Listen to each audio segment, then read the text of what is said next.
Hi, how you all doing today? Here's a fun question I just made to learn about combinations and permutations.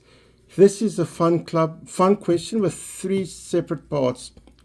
We have 10 members of a club. Here's our 10 friendly people. I could make up names for them, but that'll just make it more tricky. So make it easy, we won't worry about their names. Anyway, of these 10 people, we need 3 to volunteer for a project. How many ways can we choose 3 different people? Well, that is a straightforward combination. How many ways can we take 3 from 10? I call that part 1 of the question. Depending on your textbook or course outline or instructor, to choose R from N, it's sometimes written with the N above the R, or it's written like that with a C. And the formula is N factorial over R factorial over N minus R factorial. And in 1 second, you'll see what factorial means. In this case, N is 10, R is 3, 10 factorial over 3 factorial times 10 minus 3 factorial, which simplifies to 10 factorial over 3 factorial times 7 factorial. 10 factorial means 1 times 2 times 3 all the way until 10. 3 factorial is 1 times 2 times 3. 7 factorial is 1 times 2 times 7. We simplify that, or you can just punch in 10, choose 7 on your calculator. It simplifies to 120 people. That's how many ways we can get 3 volunteers. Now the next question is another project arrived. This time we need 7 to volunteer. How many ways can we choose 7 different people? Same principle, N choose R where R is 7. That's the formula, 10 factorial over R factorial, 7 factorial. N minus R is 10 minus 3, which is 10 minus 7. I made a mistake there, I beg your pardon. R factorial times N minus R factorial is 7 factorial over 10 minus 7 factorial, which is 7 factorial times 3 factorial at the bottom. 10 factorial is 1 times 2 times 3 times 1 times 10. That's times all the way to 7 and all the way to 3. We simplify, we can multiply that or punch in our calculator. 10 choose 7, the answer is 120. What do we notice? We get the same, there's the 2 questions in front of us. We got the same answer. Taking 3 from 10 and 7 from 10, I got the same answer. Well, there you think about it.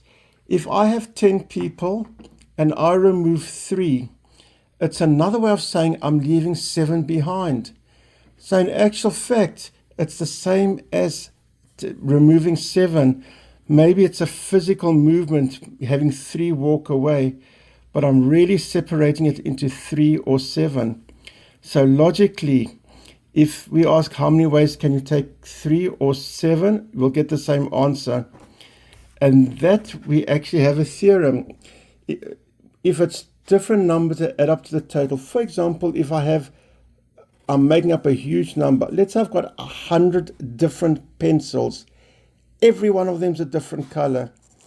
And someone said, how many ways can we remove 35 pencils? And another question is, how many ways can we remove 65 pencils? As these 2 numbers add up to 100, without even having a calculator in front of me, I predict we will get the same answer in both. Because removing 35 is like saying how many ways can we leave 65 behind, or removing 65 is like saying how many ways can we leave 35 behind. We're simply separating it. It's like saying how many ways can we separate it into 65 and 35. Like if you want to take out your calculator or try to work this out, and you should get the same answer.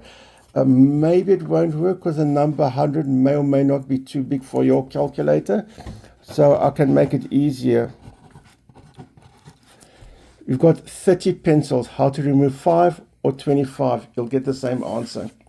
Okay. Now here's one more question. With these 10 members, again we need to take 3 out, but it's for specific position. A president, a secretary, and a treasurer. How many committees can we make? Okay. And there is one difference to the other one. Before we were asking which three. Here it's a specific. It's not just which three. I can't just say person A, B, or C, because A might be president or B might be president.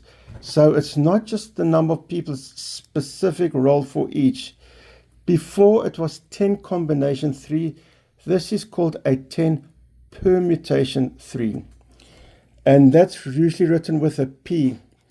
And that's n factorial over n minus r factorial. Do you see how it differs slightly to the previous formula? 10 factorial over 10 minus 3 factorial. 10 factorial divided by 7 factorial. 10 factorial is 1 times 2 times 3 dot dot dot times 10.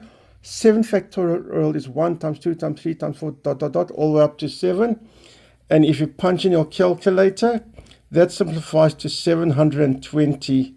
And see, I'm now going to line up our 3 sets of solutions right here. See how the first two we got the same answer? The third one's a different answer. Taking 3 or taking 7 from 10 gets the same answer, because the 3 or 7 don't have any specific roles. It's just which 3 or which 7. Whereas if we have a committee with a president and secretary and treasurer, it's not just which 3 do you take. It's not just was it person A, B, or C. Of those 3, which A, B, and C is different to B, C, and A because it's different locations. That's why it's a permutation. So those are the 3 questions. 1 and 2 are combinations. 3 is a permutation. I hope you all have a great day and stand by for some more fun math soon.